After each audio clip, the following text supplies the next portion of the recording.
சென்னைக்கு வந்து இந்த 13-12 அதிக கனமழை பொழிவு இருக்கலாம். சென்னை, காஞ்சிபுரம், திருவள்ளூர், செங்கல்பட்டுல சொல்லியிருக்கீங்க ஒன்று. இன்னொன்று, இந்த ஆழ்ந்த காற்றழுத்த தாழ்வு பகுதி ஒட்டுமொத்த தமிழகத்தையே ஏதோ பெரிய புயல் வந்து தமிழகத்தில் கரையை கடக்கும் போது ஏற்படக்கூடிய அதுக்கு நிகரான அளவுக்கு மழைப்பொழிவை கொடுக்க நீங்க சொல்றீங்க. அதற்கு வந்து இது என்ன காரணம் சார்? அது இதுக்கு முன்னால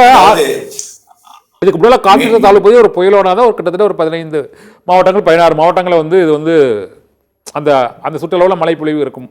இது ஒரு ஆழ்ந்த காற்றழுத்த தாழ்வு பகுதி இந்த டெல்டா மாவட்டங்கள், வட மாவட்டங்களில் மட்டும்தான் இருக்கும் அப்படிங்கிறது பொதுவான கணிப்பாக இருக்குது. ஆனால் நீங்கள் சொல்கிறத பார்த்தா கன்னியாகுமரியிலிருந்து இங்கே சென்னை வரைய எல்லா மாவட்டங்களுக்கும் இருக்குது. இடையில தருமபுரி, கிருஷ்ணகிரி, சேலம், நாமக்கல் அந்த மலைப்பகுதியிலையும் மழை பெய்யுன்னு சொல்கிறீங்க. இது ஒட்டுமொத்தமாக இவ்வளோ பெரிய பாதிப்பை, இவ்வளோ பெரிய மழைப்பொழிவை கொடுக்கறதுக்கு என்ன காரணம்? இந்த வடகிழக்கு பருவமழை காலம் அப்படிங்கிறதுனாலயா இல்லை இந்த ஆழ்ந்த காற்றழுத்த தாழ்வு பகுதி போக்குனாலயா?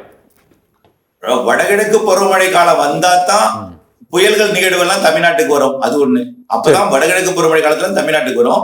இப்ப வடகிழக்கு பருவமழை காலம் மட்டுமல்லாமல் நிகழ்வு காலம், வலிமையான நிகழ்வு காலம், இயற்கையை மாற்றிய காலம், அது இல்லாம கடல் வெப்பமடைந்திருக்கிறது, அதிகமான நீராவி அதுக்கு கிடைக்கிறது.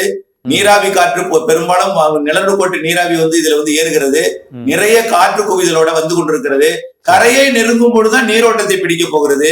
நீரோட்டத்தை பிடித்தால் அதுல நீர் அதிகமாக இருக்கும், நீராவி அதிகமாக கிடைக்கும், நிறைய மழைப்பொழிவை கடலோரம் வரும்போது கிடைக்கும். குறிப்பாக பாக்ஜல சந்திக்குள் நுழையும் பொழுது தமிழ்நாட்டின் தெற்கு பகுதியில், அதாவது இந்த வேதாரண்யத்திலிருந்து அதிராமப்பட்டினம் வரைக்கும் இருக்கக்கூடிய ஒரு 50 கிலோமீட்டர் தொலைவு, இந்த 50 கிலோமீட்டர் தொலைவுக்கு தெற்கு புறத்துல வரும் பொழுது நிறைய நேரம் தமிழ்நாட்டின் கரையோரத்துல பயணிக்க சாதகமா இருக்கும். கடலோர பகுதியில, கடல் ஓரத்துல, கடல்ல வந்து ஒரு நாள் முழுக்க பயணிக்க வாய்ப்பு இருக்கிறது 12ஆம் தேதி.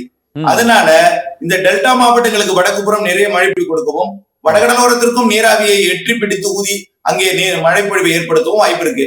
ஆனால் நமக்கு வந்து கடலூர் மாவட்டத்திலிருந்து தான் மழைப்பொழிவு தெற்கே கூடுதலாக இருக்கும், வடக்கே பாதிக்கப்பட்ட இடத்துல பெரிதாக இருக்காது. அதனால சென்னை பொறுத்த வரைக்கும் 11ஆம் தேதி மதியத்திற்கு மேல் தொடங்கி 12ஆம் தேதி ஒரு நாள் மட்டும்தான் தீவிரமா இருக்கும். 13ஆம் தேதி சென்னைக்கு மழை வாய்ப்பு பெரிதாக இருக்காது.